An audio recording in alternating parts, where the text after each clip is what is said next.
Wait, tunggu dulu ya.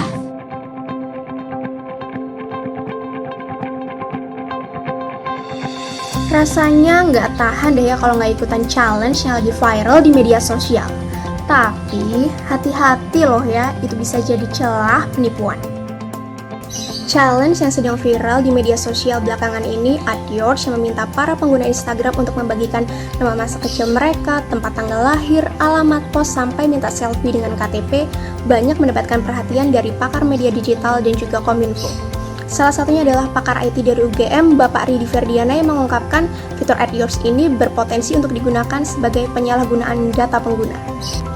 Sebenarnya masalah privacy and trust merupakan masalah utama dalam lingkungan digital, dan data konsumen khususnya menjadi data yang paling rentan untuk disalahgunakan. Data konsumen ini berguna bagi para pemegang brand, perusahaan, pihak yang ingin meningkatkan followers, sampai pelaku kejahatan di media digital.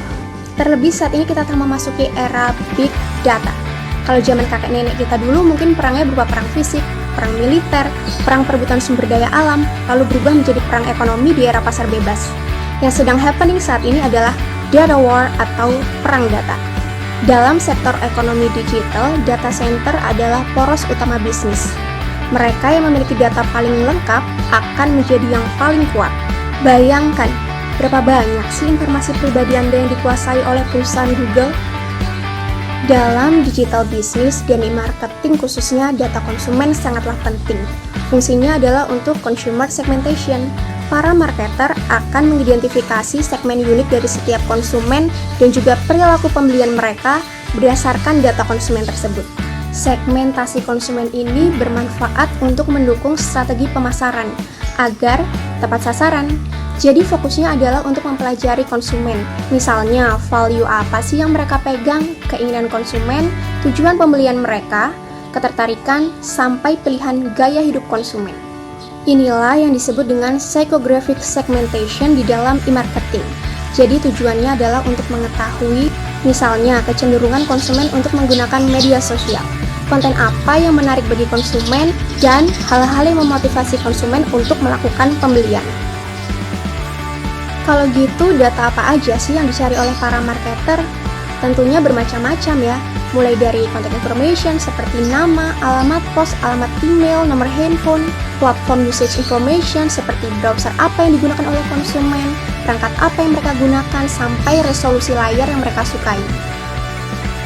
Ada behavioral information on a single site, misalnya riwayat pembelian konsumen pada e-commerce tertentu, atau produk apa aja sih yang dimasukkan oleh konsumen ke keranjang belanja mereka. Ada behavioral information across multiple sites, misalnya bagaimana konsumen merespon terhadap iklan online. Dengan bantuan big data, pihak marketing dapat menargetkan iklan dari sebuah produk. Big data juga dapat membantu dalam semantic search untuk memahami keyword apa sih yang paling sering digunakan oleh konsumen. Ini memudahkan mesin pencari untuk menelusuri serta memahami apa yang dicari oleh konsumen, sehingga konsumen dimudahkan dalam pencarian barang yang dibutuhkan dan akhirnya berdampak pada peningkatan penjualan. Lalu potensi kejahatan apa aja sih yang mungkin muncul di lingkungan digital? The most common forms of cybercrime that relate to digital business and e-commerce are phishing, identity theft, and hacking. Phishing adalah upaya untuk mendapatkan data seseorang dengan teknik pengelabuhan. Data yang menjadi sasaran phishing adalah data pribadi seperti nama, usia, alamat, data account seperti username and password, data finansial seperti informasi kartu kredit dan rekening.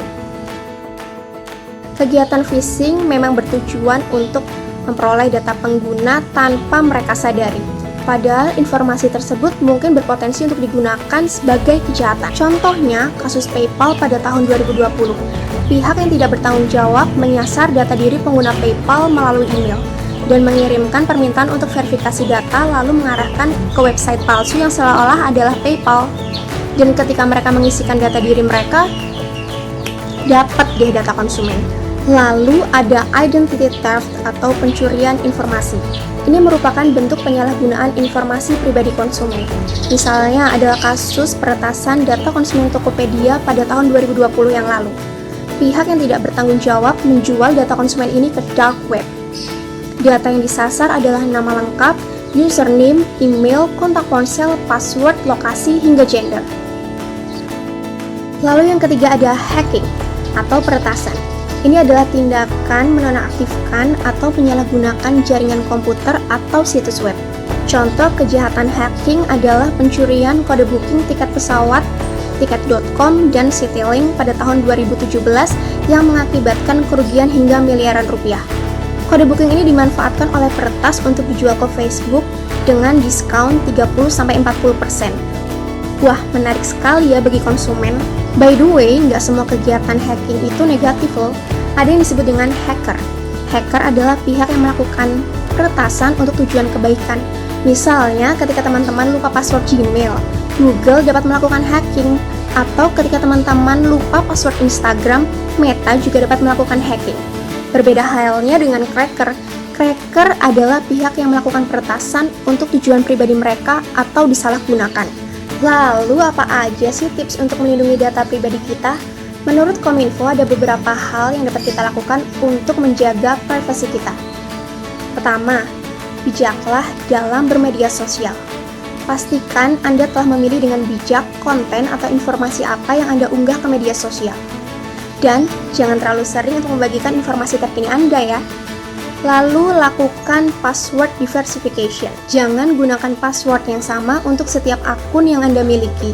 Lalu mengaktifkan two-factor authentication.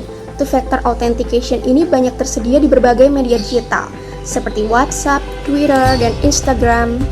Fungsi dari 2FA ini adalah untuk memberi layer perlindungan tambahan dari hacker.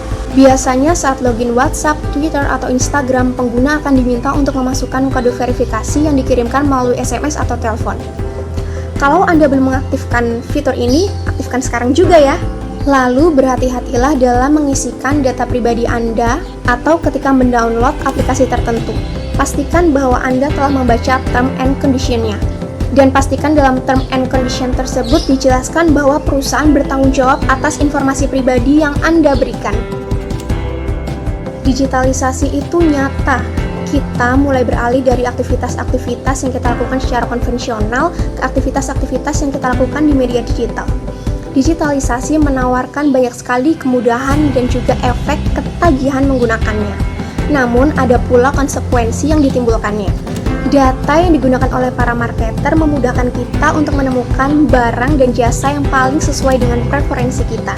Namun, ada pula konsekuensi penyalahgunaan data. Ikutan challenge yang sedang viral di media sosial boleh-boleh aja kok, tapi jangan sampai merugikan diri sendiri ya. So, mari lebih bijak dalam menjaga data pribadi Anda.